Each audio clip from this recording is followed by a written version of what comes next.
Assalamualaikum warahmatullahi wabarakatuh. Izin memperkenalkan diri, nama saya Widya Sulistia Putri dari kelas E2 Manajemen dengan nomor pokok mahasiswa 10120425.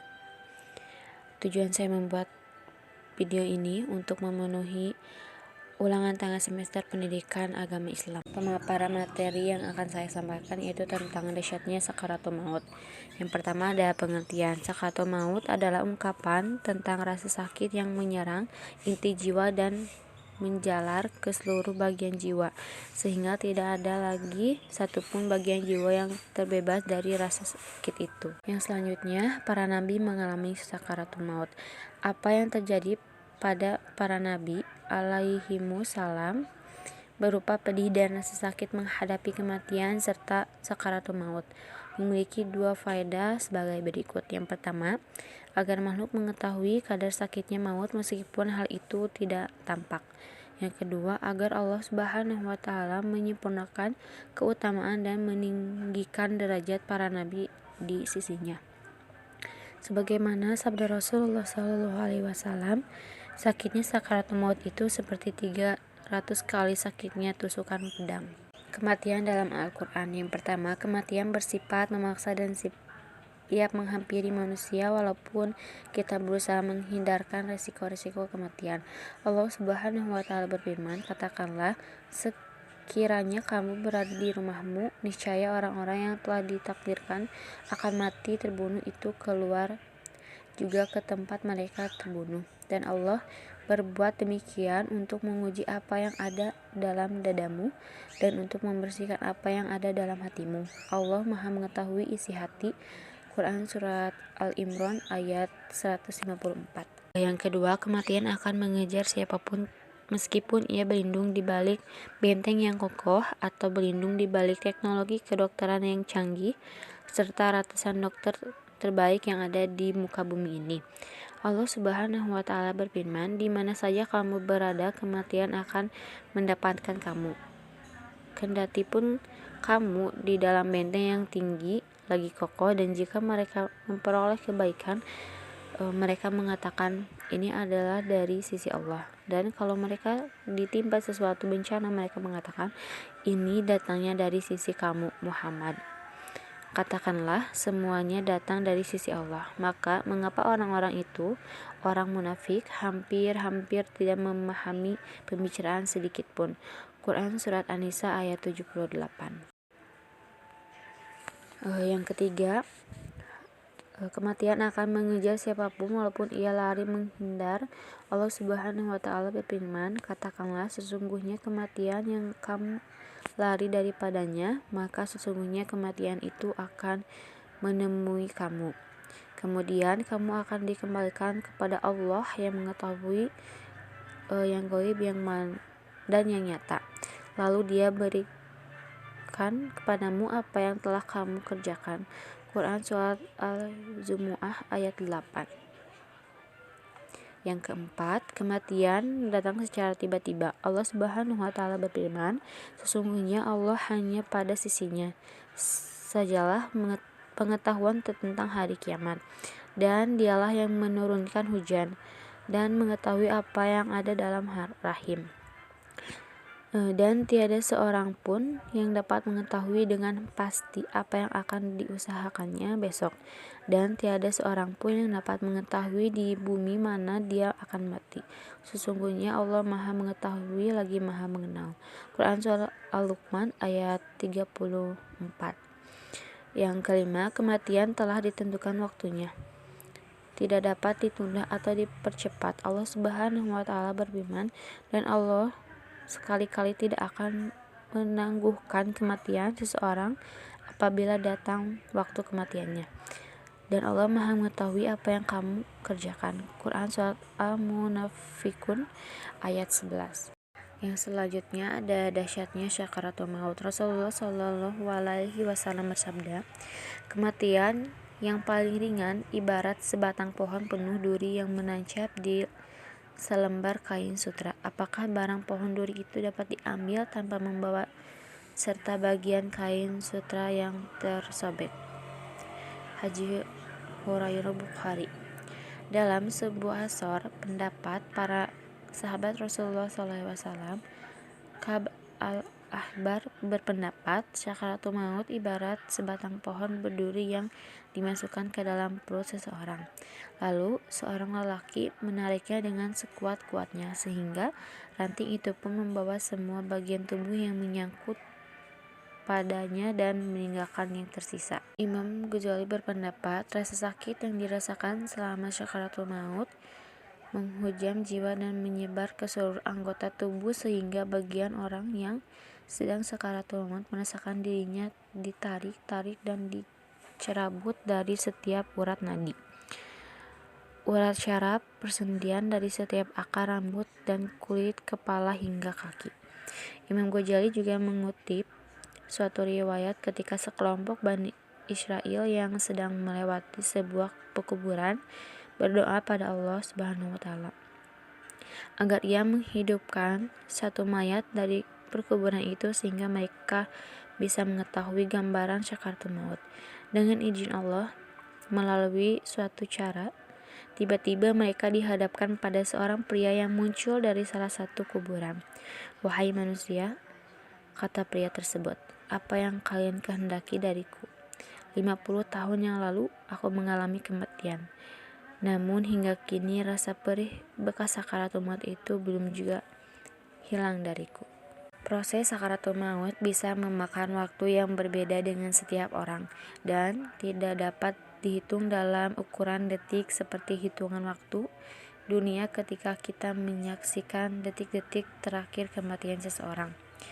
Mustafa Kemal Atatürk, bapak modernisasi atau sekularisasi Turki, ia mengganti Turki dari negara bersyariat Islam menjadi negara sekular, diibaratkan mengalami proses sakaratul maut selama 6 bulan, walau tampak dunianya hanya beberapa detik, seperti dilaporkan oleh salah satu keturunannya melalui sebuah mimpi.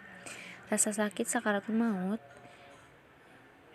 di alam setiap manusia akan berbagai macam tingkat rasa sakitnya. Ini tidak terkait dengan tingkat keimanan atau kezaliman seseorang selama ia hidup. Sebuah riwayat bahkan mengatakan bahwa rasa sakit sakaratul maut merupakan suatu proses pengurangan kadar siksaan akhirat kita kelak.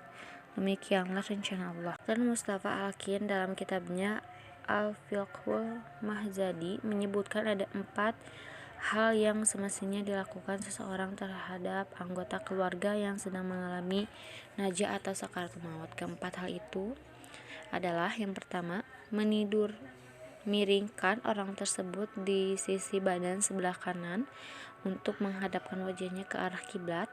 Bila hal ini dirasa susah, maka menelentangkannya dengan posisi kepala sedikit diangkat sehingga wajahnya menghadap ke kiblat. Demikian pula kedua ujung kakinya juga disunahkan untuk dihadapkan ke arah kiblat. Yang kedua, disunahkan mengajari mentalkin orang yang sedang sekarat kalimat syahadat, yakni la ilaha illallah, dengan cara yang halus dan tidak memaksanya untuk ikut menirukan ucapan syahadat tersebut. Cukuplah mentalkin dengan mengulang-ulang mendengarkan kalimat la ilaha illallah di telinganya tanpa menyuruh untuk mengucapkannya. Berdasarkan sabda Rasulullah yang diriwayatkan oleh Imam Muslim, yang artinya, ajililah orang yang mau meninggal di antara kalian dengan kalimat la ilaha illallah.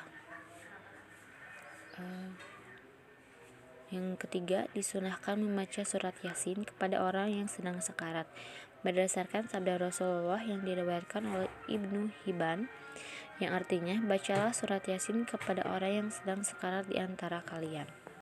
Dan yang terakhir, orang yang sedang mengalami sakit dan merasakan sudah adanya tanda-tanda kematian, ia dianjurkan untuk berbaik sangka kepada Allah. Dalam keadaan seperti ini, yang terbaik ia lakukan adalah membuang jauh-jauh bayangan dosa dan kemaksiatan yang telah ia perbuat. Sebaliknya, ia dianjurkan untuk membayangkan bahwa Allah akan menerimanya dan mengampuni semua dosa-dosanya. Dalam sebuah hadis qudsi yang diriwayatkan oleh Imam Bukhari dan Imam Muslim. Allah berfirman, yang artinya, aku bersama prasangka hambaku kepadaku. Yang selanjutnya ada makna mengenai sakaratul maut yang akan dialami oleh semua manusia. Ada 3 tanda sakaratul maut sudah mendekati dalam Islam. Yang pertama, tidak ada yang bisa menghindarinya. Seseorang yang memiliki keimanan dan ketakwaan yang tinggi pun akan merasakan sakaratul maut. Ini juga akan tetap datang, terlepas dari keimanan atau kezaliman manusia selama hidupnya. Yang kedua, lebih berat untuk orang zalim dan selalu bermaksiat. Banyak ayat dan hadis yang menggambarkan betapa beratnya sakaratul maut, terutama bagi orang yang zalim dan ahli maksiat. Sebagaimana bunyi ayat dalam Quran surat Al-An'am ayat 93 yang artinya, alangkah dahsyatnya sekiranya kamu melihat di waktu orang-orang zalim berada dalam tekanan sakaratul maut, sedangkan para malaikat memukuli dengan tangannya sambil berkata, keluarlah nyawamu. Di hari ini kamu dibalas dengan siksa yang sangat menghinakan, karena kamu selalu mengatakan terhadap Allah perkataan yang tidak benar, dan karena kamu selalu menyombongkan diri terhadap ayat-ayatnya. Yang ketiga, penguji keimanan. Sakaratul maut tidak pernah bisa dipisahkan dari proses kematian, karena saat ini manusia akan diuji untuk keimanannya, karena tidak hanya melihat malaikat, tapi juga setan untuk menguji iman. Selain itu, sakaratul maut juga tidak pernah lepas dari yang namanya rasa sakit. Tanda sakaratul maut mendekat. Yang pertama, napas semakin berat. Yang kedua, lelah dan mengantuk. Yang ketiga, ada keringat di dahi. Tanda husnul khatimah. Yang pertama, meninggal pada malam Jumat atau hari Jumat. Meninggal karena penyakit yang berhubungan dengan perut. Yang ketiga, meninggal karena jatuh atau tenggelam. Agar mudah menghadapi sakaratul maut, Allah banyak memperingatkan manusia dalam beberapa firman yang termasuk dalam Al-Quran. Di antaranya adalah surat Al-Qasas ayat 77 sebagai berikut. Dan carilah pada apa yang telah dianugerahkan kepadamu kebahagiaan negeri akhirat. Pada ayat tersebut, secara tersirat manusia diminta untuk terus mengingat kematiannya. Caranya dengan mengingat bahwa segala hal yang Allah berikan hanyalah titipan. Tak ada yang akan dibawa menuju kubur kecuali selembur kain kafan. Berikut bacaan dan doa dunia akhirat dalam mempersiapkan diri menghadapi sakaratul maut.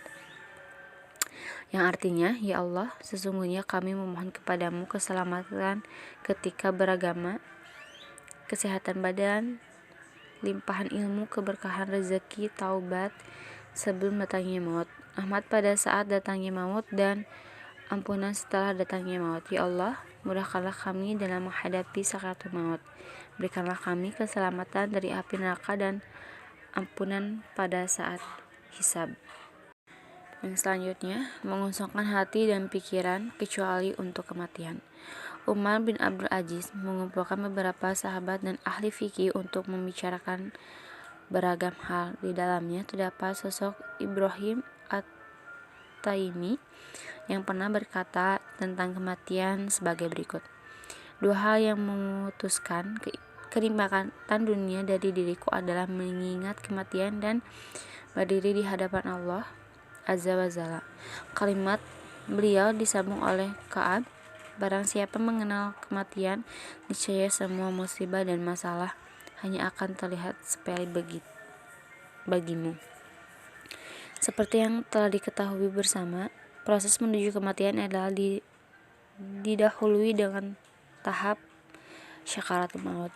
Segala tindakan dan kebiasaan yang dilakukan selama hidup akan terlihat saat manusia menghadapi proses kematian. Semoga Allah jadikan manusia yang beriman menjadi orang-orang yang menghadapi kematian dalam keadaan husnul khatimah. Sekian pemaparan dari saya. Mohon maaf apabila ada kesalahan. Wassalamualaikum warahmatullahi wabarakatuh.